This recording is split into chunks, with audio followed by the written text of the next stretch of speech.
yang bisa kita ambil hikmah dari sini, dari kalimat Rasul, beliau itu minta tanpa dengan kalimat minta. Tapi cerita inilah yang jarang orang tahu nih Pak Ustadz.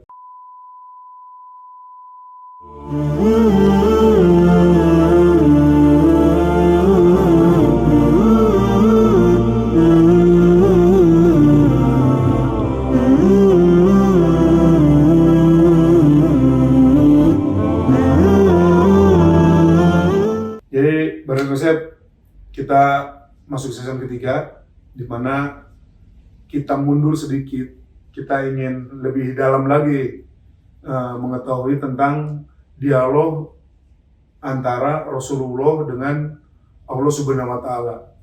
Pak Ustadz, apa dialog yang secara lengkap mungkin Pak Ustadz bisa lebih rinci lagi dijelaskan Pak Ustadz?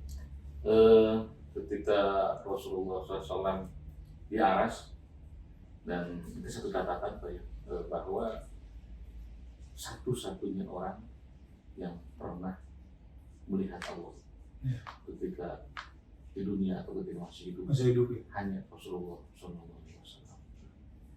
Kita pun menurut Ahlussunnah wal Jamaah, kita ini akan bisa melihat Allah dengan mata kepala kita sendiri.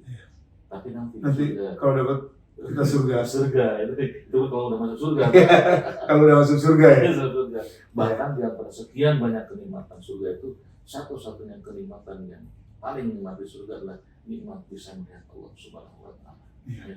Nah, jadi mohon maaf aja ini kalau ada orang yang saya bermimpi melihat Allah. Nah, itu bohong gitu Pak.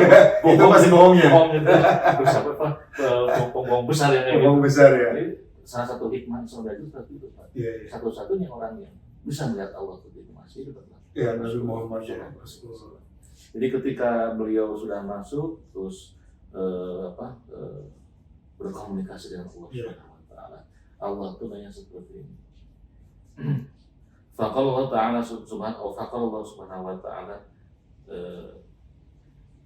sal ya Muhammad, mintalah engkau.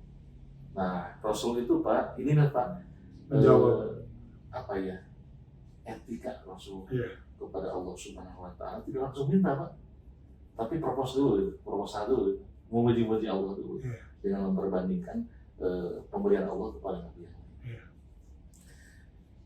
Innaka ittakhadta Ibrahim khalilan, ya Allah, engkau telah menganugerahkan atau telah memilih Ibrahim sebagai khalil.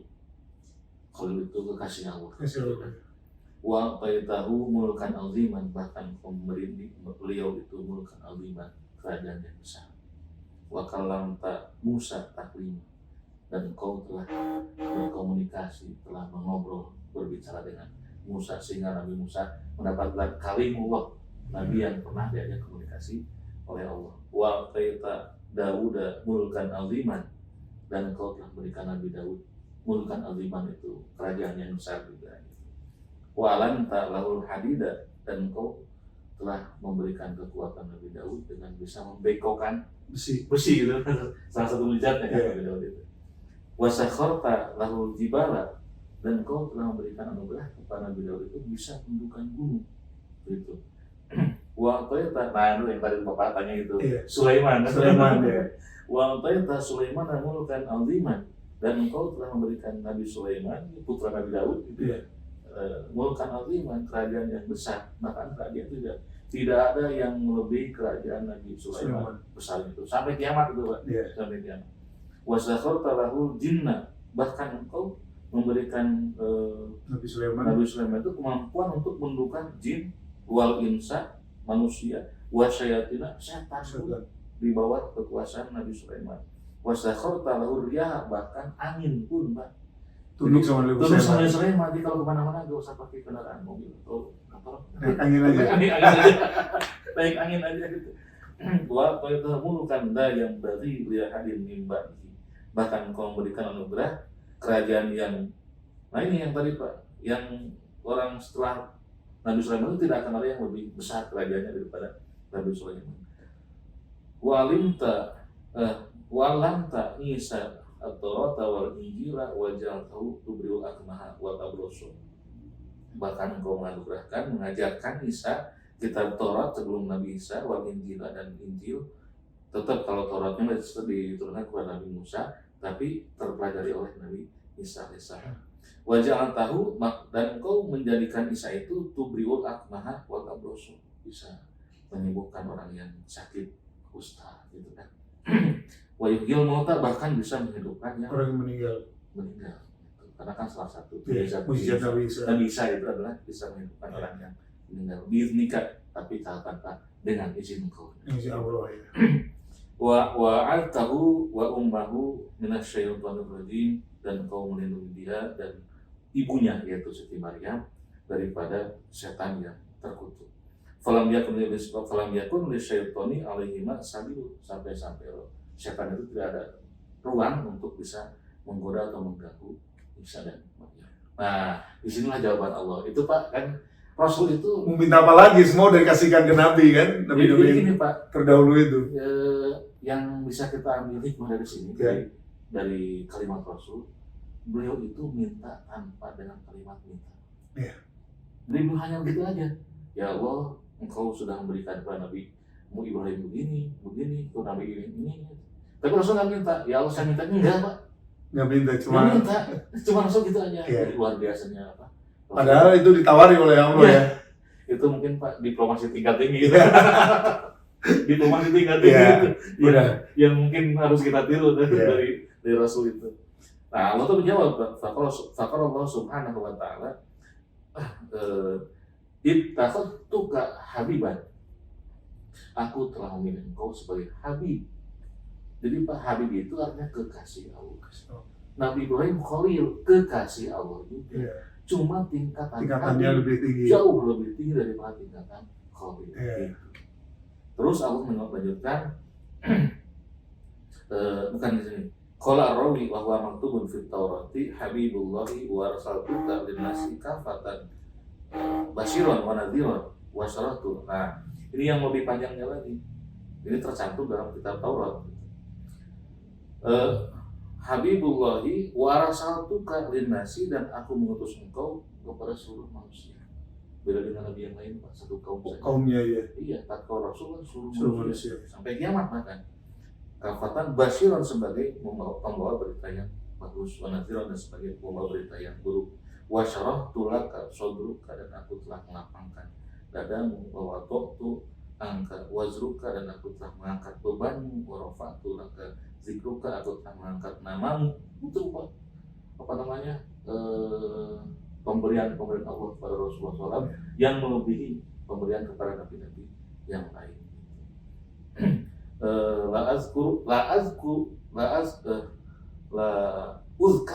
uzkaru illa zukirta, tidaklah aku disebut kecuali kau pun disebut. Ya di sholat. Oh iya, Allahumma shalli ala Muhammad. Asyhadu an la ilaha illallah wa asyhadu anna Muhammadar Rasulullah. Jadi di mana ada nama Allah, di sana juga ada nama Allah. Iya. Itulah Habibullah itu seperti itu Pak, disebut. Kita bisa bayangkan Pak, yang baca sholawat Rasul itu kan nggak berhenti. Orang yang sholat Dunia itu beda, muter, beda waktu gitu kan pasti gitu. Jadi nggak pernah berhenti. Nggak pernah berhenti. Setiap detik ini. Nama yang paling banyak diucapkan disebutkan di dunia ini adalah nama Muhammad. Iya. Nah, seperti itulah. Waja'altu ummataka khairu ummatin ukhrijat lin-nasi, dan aku menjadikan umat engkau sebagai umat yang terbaik di antara umat-umat yang ada di dunia manusia dari awal sampai akhir. Waja'altu ummataka ummatan wasaton, dan aku menjadikan umat engkau umat yang wasaton, umat yang pertengahan. Waja'altu ummataka humul awwalun wa humul akhirun, aku menjadikan umat engkau itu umat yang awal dan umat yang akhir. Awal itu maksudnya awal masuk surga. Iya. Tapi lahir paling belakangan. Iya. Dilahirkan paling belakangan, masuk surga duluan. Iya. Itulah keuntungan umat Rasulullah SAW. Waja'altu ummataka la tajuzu lahum khutbatun hatta yashhadu annaka abdi wa rasuli. Itu ini masih panjang Pak, kalau diceritakan lagi. Iya. Mungkin kita perlu waktu lagi untuk Khusus hanya itu aja. Tapi cerita inilah yang jarang orang tahu nih Pak Ustadz. Oh iya. Taunya Isra Mi'raj pulang gitu justru aja. Pak, kalau tentang sholat malah di ujung. Nah di ujung kan Di ujung tempat yang dibawa ke dunia itu sholatnya aja. Sholat di ujung. Iya. Nah, jadi apa namanya, kita bisa mengambil hikmah bahwa betapa hebatnya diplomasi Rasul di hadapan Allah. Ya. Ketika beliau ditanya oleh Allah, minta apa? Minta apa? Jawabannya bukan minta. Bukan minta, Hanya menjelaskan aja. Tapi itulah Allah Subhanahu Wa Taala pun langsung memberikan junjungan yang luar biasa. Ya. Sampai-sampai yang kecepatan kita, Pak, umat Ya. apa? Umat yang paling kecil, paling lemah, paling akhir, tapi yang Paling duluan masuk surga. Itu dia. Ya, mudah-mudahan kita pada Ustaz, semua kaum muslimin ini insya Allah ahli surga semuanya. Amin ya Allah ya Rabbal Alamin. Cuma masalahnya ada yang cepat masuknya, Nah itu. ada yang perlu diganjar dulu dengan hal-hal yang tidak mengenakan karena Betul. kelakuannya Di dunia. di dunia. Nah terus terakhir perintah sholat itu Pak Ustaz. Iya. Gimana itu ceritanya itu? Salah satu yang oleh-oleh gitu ya. Oleh-oleh kan gini Pak, tidak semata-mata Allah Subhanahu Wa Taala memanggil Rasul sampai ke aras, Ya. kecuali ada maksud Hal yang luar biasa. dari Allah Subhanahu Wa Taala. Sebab begini Pak, kalau perintah saum lewat Jibril, Ya. perintah zakat lewat Jibril, perintah haji, sedekah itu kan lewat Jibril. Ya. Khusus sholat Pak, Allah tidak mau menyampaikannya lewat Jibril, tapi ingin menyampaikan Nggak lewat perantara ya? lewat antara, panggil langsung. Panggil langsung ya. Rasul. Jadi pertanyaannya gini Pak Ustaz, kita tahu 5 rakaat lah Ya. kita laksanakan sekarang. Jadi pada saat kenabian umur 40 sampai umur 51 Iya. naik ke arah sana dipanggil untuk sholat, itu waktu itu kaum Islam itu sholatnya bagaimana? Tidak ada sholat Pak, tidak ada sholat. Hanya meyakini aja. Jadi kan gini Pak, kalau dari ketika Rasul 13 tahun di Makkah, Maka ya, itu wahyu Allah yang turun itu wahyu yang berhubungan dengan akidah. Berimanlah kepada Allah, etika lah semua, akidah semuanya. membersihkan keimanan, membersihkan Iya. hati untuk iman kepada Allah, iman kepada pokoknya menghancurkan seluruh akidah yang rusak yang ada Iya. di Quraisy. Ibadah itu Pak mulai adanya itu di Madinah. Setelah ini kan, Iya, dari sini baru iya. ini, Kan ini juga hijrah kan. puasa juga itu kan baru turun itu tahun kedua Hijriah. Ini belum ada puasa. Iya. Bahkan dulu itu Pak, khamar itu masih halal. Ya. Sebelum turun khamar gitu kan, sebelum turun ayat yang melarang khamar itu kan. Nah, jadi sholat pun demikian, hanya yang melaksanakannya hanya Rasul saja. Makanya itu kan 2 rakaat itu ya. Itu Rasul saja. Tapi setelah turun wahyu yang 5 waktu diganti dengan Oh, 5 waktu yang dilaksanakan oleh Rasul jadi sholat sunnah. iya. Jadi ketika mau pulang Rasul diwajibkan atau wahai Muhammad, wajib atas engkau dan umat engkau itu sholat 50. waktu. Rasul nggak nawar Pak. Karena nggak tahu. Bukan Pak. Rasul kan sifatnya hanif Pak. Melaksanakan perintah Iya. tanpa bertanya. Ada bertanya ya. Tanpa bertanya. Siap pokoknya gitu kan. Turun aja. Jadi militer lah Pak. Ya. Gak pernah kan Pak. Nggak bertanyanya. Nggak ada pertanyaan. Pokoknya kerjakan aja, Kerjakan aja. kerjakan ya. Kerjakan aja. Nah, turunlah Rasul. Nah, di sini Pak kita mungkin wasilahnya Nabi Musa alaihissalam ya Iya. mesti berterima kasih kan. Soal Nabi Musa ketika ditanya perintah dapat apa yang paling utama dari Allah, dapat sholat 50 waktu. Kaget kan Nabi Musa. Umatmu ini kuat-kuat, besar-besar, mereka tidak akan mampu. Apalagi umatmu kecil-kecil, malah saya kita apa ya? Nawar kepada Allah. Jadi sebetulnya Rasul gak nawar Pak. Kata Allah, laksanakan. Akhirnya Rasul pun naik lagi ke atas dan meminta keringanan. Diskon 5. Jadi 45. Jadi 45 ya. Jadi 45. Diskonnya 5. Kata Nabi Musa ketika naik kenal ketemu lagi, berapa sekarang? 45. Terlalu banyak, tawar lagi. Terus itu Pak. Bolak-balik. 9 kali Pak. Ketika udah 9 kali, kata Nabi Musa, berapa sekarang? 5. Itu pun masih Masih berat. terlalu banyak, tawar lagi. Sudah malu. Gitu. Akhirnya Rasul pun membawa perintah tersebut sholat 5 waktu. Yang walaupun 5 waktu itu Hitungannya 55. sebanding dengan 50 ya. Satu waktunya 10 ya. Satu waktunya 10. Satu waktunya 10, ya. 10. Luar biasa itu. Itulah oleh-olehnya. Perjalanan pulang dari Miraj itu kan tidak diceritakan tuh. Iya.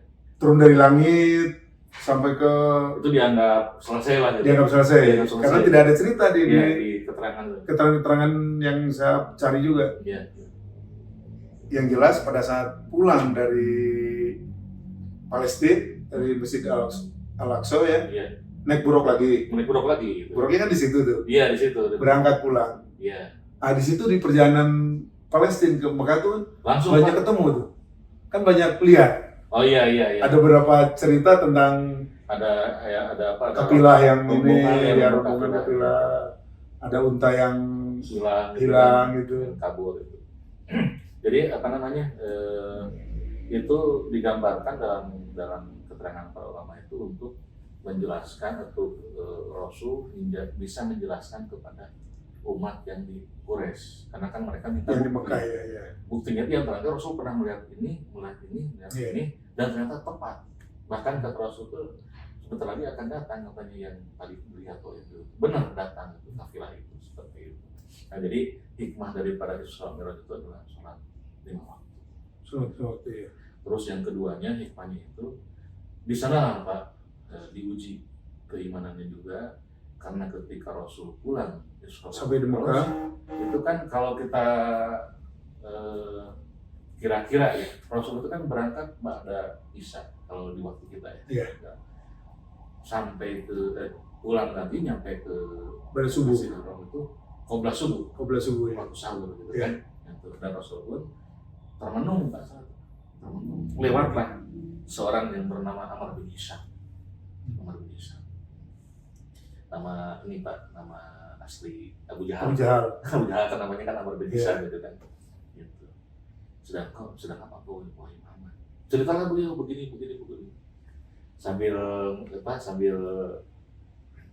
menghina gitu ya.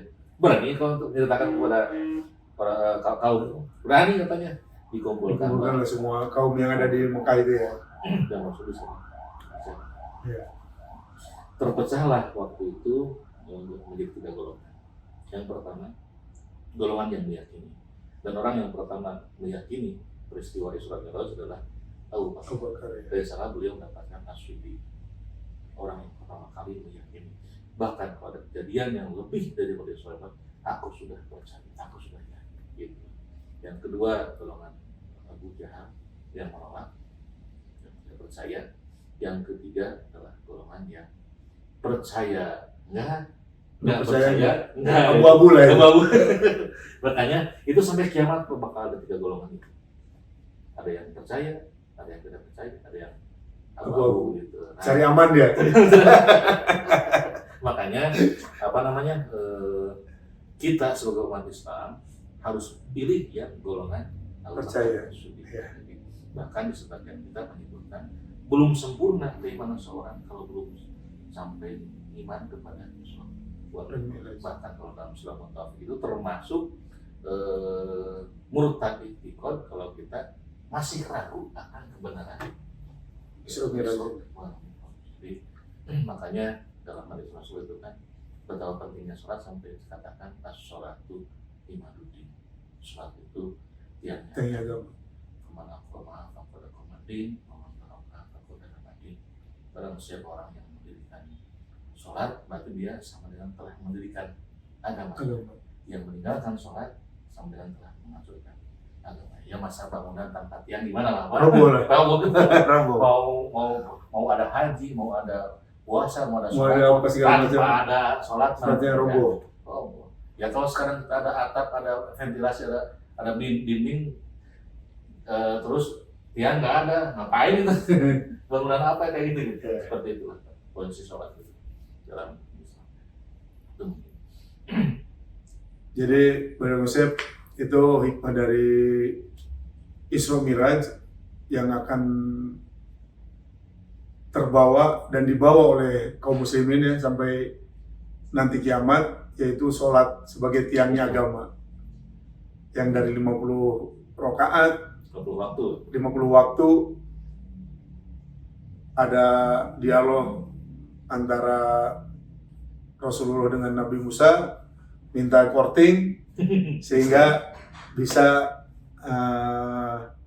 diputuskan oleh Allah, diberikan kemudahan menjadi 5 waktu. Mudah-mudahan itu pun susah Pak kita melaksanakan ya. Mudah-mudahan kita mudah melaksanakan itu. Tapi pada dasarnya ya banyak di lingkungan kita juga 5 waktu itu sangat berat ya. Betul. Makanya banyak tadi cerita bagaimana kalau meninggalkan sholat, Iya. yang membelakang-belakangkan waktu, Betul. tetap melaksanakan sholat tapi angkela itu aja ada ganjarannya, Ada akibatnya. bagi kita. Mudah-mudahan dengan perbincangan saya dengan Pak Ustadz Wawan, yang Ustadz kampung ini,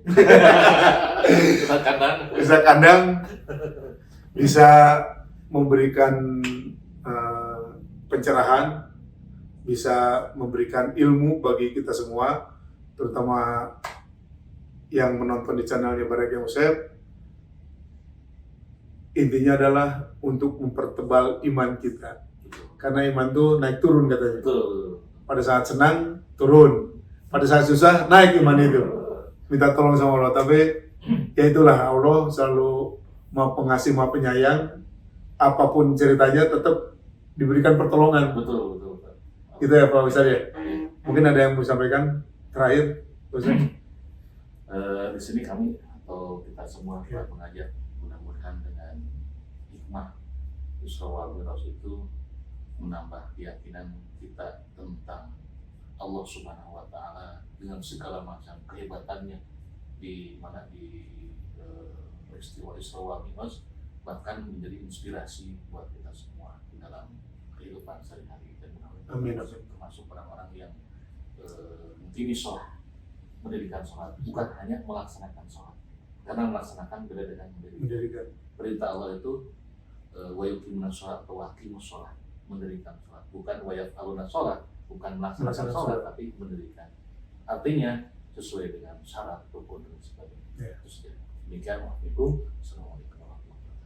Assalamualaikum warahmatullahi wabarakatuh. Barakah Musab, hatur nuhun.